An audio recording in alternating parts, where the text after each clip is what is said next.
Pumapayag akong pakasalan mo si Rosalinda. Handa po akong sagutin lahat ng mga gusto ninyong itanong tungkol sa... Hindi na. Ayos lang. Kung ikaw ang pinili ni Rosalinda at minahal ka niya, wala na akong ibang sasabihin pa. Kung ganon, magpapaalam na rin po ako sa inyo kung pwede ko ba siyang dalawin sa bahay ng mas formal. Oo, sige. Dalawin mo na lang siya sa bahay. Mauna na ako sa inyo. May trabaho pa ako.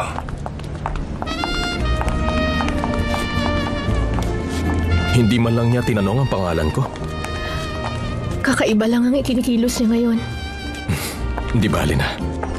Ang mahalaga, pumayag na ang papa mo na magpakasal tayo. Pero hindi ba? Oo na, alam ko na.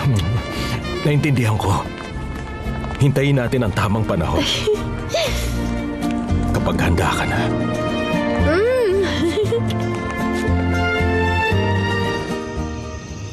Akala ko nakatulog ka na. Anong iniisip mo, Soledad? Itong nasira kong buhay. Yung mga nawala sa akin. Lahat ng mga tinalikuran ko.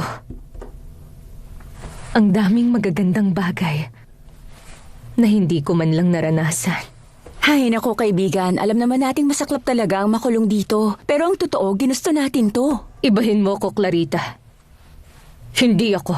Anong ibig mong sabihin? Wala akong kasalanan. Inosente talaga ako.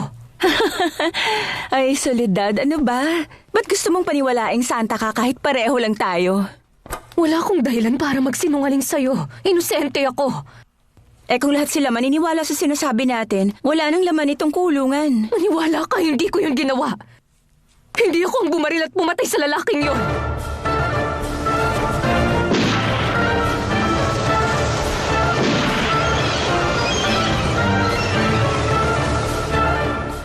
Hindi ako ang pumatay sa kanya.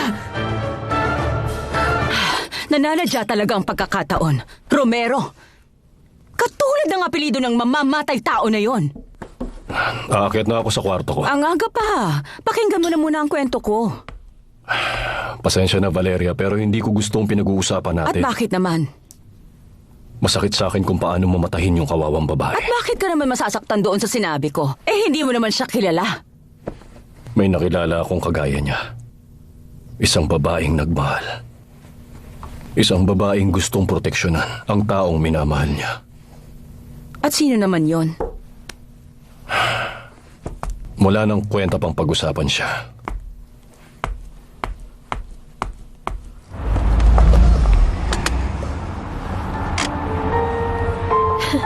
Sige, bukas na lang ulit, Fernando Jose.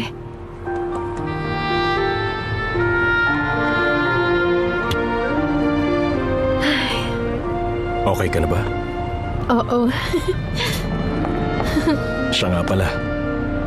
Wala ako sa restaurant bukas. Pero gusto kong magkita tayo sa coffee shop na malapit doon. Okay ba? Okay. May gusto akong ipakilala. At sigurado akong magugustuhan mo siya.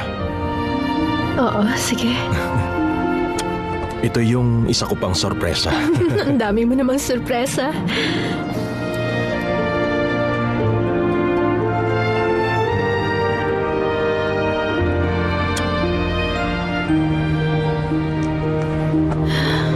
Bukas ulit, mahal ko.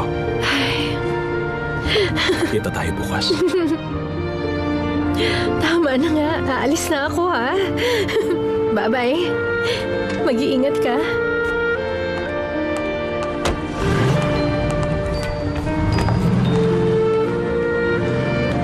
Bye.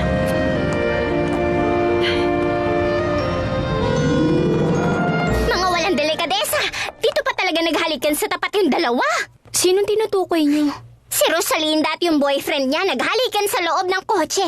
Kaya huwag kayo magtaka kung pagchismisan sila ng mga kapitbahay. Hindi ng mga kapitbahay. Ikaw yung chismosa, Zoila. Gusto ko lang naman pahalagahan ng moralidad dito sa bahay. Ano namang masama sa ginawa nila, sila naman. Mabuti naman at nakauwi ka na. Kakain na sana kami kahit wala ka pa. Meron ba nangyari? Parang lumilipad ang isip mo. Pag sinabi ko sa inyo, tiyak na magugulat din kayo. Sabihin mo sa amin. Hindi lang siya basta pianista. Hindi siya nabubuhay sa pagtugtog sa restaurant. Nakatira siya sa isang mansyon at nag-iisang anak siya ng prominenteng pamilya. Napakayaman niya.